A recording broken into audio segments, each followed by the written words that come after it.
জেগে ওঠো আমার ছাত্র বন্ধুরা, আওয়াজ তোলো, কাঁধে কাঁধ মিলাও, হাতে হাত ধরো, কণ্ঠে কণ্ঠে মিলাও।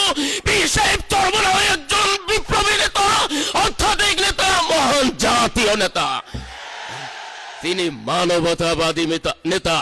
এই বাংলায় মানবিক মর্যাদা, সাম্য এবং ন্যায় বিচার কায়েমের জন্য আজকে পীর সাহেব চরমনায়ের বিকল্প কোনো নেতা নেত্রী নাই।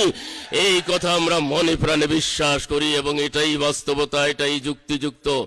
কাজে গণমানুষের কাছে তোমাদেরকে ছুটে যেতে হবে, যারা বাংলার মাটি এবং মানুষকে ভালোবাসে। আমরা আস্তিক, আমরা নাস্তিক নই, আমরা আস্তিক, আমরা তৌহিদবাদী, আমরা মুসলমান।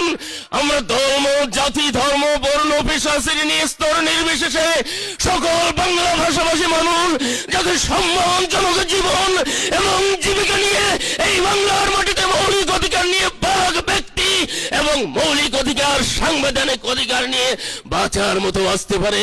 সেই জন্য আজকে চাই একটি ব্যাপক গণজাগরণ, একটি গণজাগরণ ঘটাতে হবে। সেই জন্য আমাদেরকে গণজাগরণ সৃষ্টির জন্য আমাদের সংগঠনকেও সেইভাবে মজবুত ভিত্তির উপরে দাঁড় করাতে হবে। আলহামদুলিল্লাহ আমাদের আছে ছাত্র সংগঠন, আমাদের আছে যুব আন্দোলন, শ্রমিক আন্দোলন, আমাদের শিক্ষক ফোরাম, আমাদের আলেম ওলামা এবং আইম্মা পরিষদ সহ সর্বস্তরের মানুষের মাঝে ইতিমধ্যে আন্দোলনের আওয়াজ এবং দলকে ছড়িয়ে দেওয়া হয়েছে। এখন জনগণকে, যারা ভাগ্যের উন্নয়ন চায়, দুঃখী মানুষের মুখে হাসি ফুটাতে চায় এবং এই বেঈমান, জাতীয় বেঈমান, যারা টেন্ডারবাজ, যারা চাঁদাবাজ এবং যারা দুর্নীতিবাজ, সাধারণ মানুষের, দুঃখী মানুষের, আমার খেটে খাওয়া শ্রমজীবী মেহনতি মানুষের মুখের গ্রাস যারা কেড়ে নেয়, ওদেরকে এই বাংলার মাটিতে চিরদিনের জন্য আমরা নির্মূল করতে চাই, আমরা কবর রচনা করতে চাই।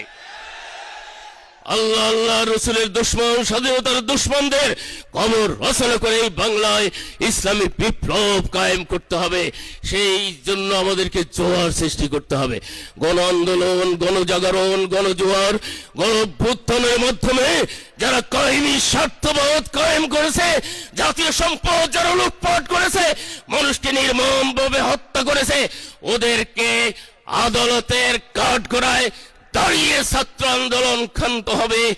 আপনারা দেখেন আজকে প্রেস ক্লাবে রাত দিন 24 ঘন্টা শিক্ষকতার মহান বিষয় নিয়োজিত আমাদের শিক্ষক মন্ডলী মৌলিক অধিকারের জন্য তারা সেখানে পড়ে আছে, খোঁজ খবর নেওয়ার কেউ নাই। এইভাবে একটি দেশ চলতে পারে না। আমরা চাই ঈমান ইসলাম নিয়ে, আমাদের ইতিহাস ঐতিহ্য নিয়ে, আমাদের স্বীকৃত নিয়ে, মুসলিম ভাবধারা নিয়ে খাঁটি মুসলমান এবং দেশপ্রেমিক হয়ে আমরা বাঁচতে চাই। ইহকালে শান্তি চাই, মৌলিক অধিকার চাই, পরকালে জান্নাত চাই। এই পথে আমরা সবাই এক এবং অভিন্ন কোনো জাতিকে ঐক্যবদ্ধ করার মহান দায়িত্ব নিয়ে, শপথ নিয়ে আজকে এখান থেকে ফিরে যাবে। এবং পরিশেষে যে কথাটি বলতে চাই, বন্ধুরা আমার, আল্লাহ তাআলা সবচেয়ে বড় নিয়ামত দিয়েছেন প্রতিভা। এই প্রতিভার পরিপূর্ণ বিকাশ তোমাদের ঘটাতে হবে।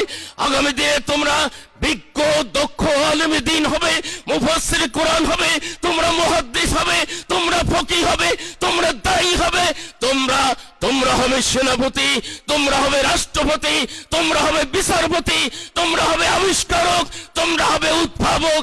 এই শপথ নিয়ে এখান থেকে যাবে। আল্লাহ আমাদের সহায় হন, আমিন।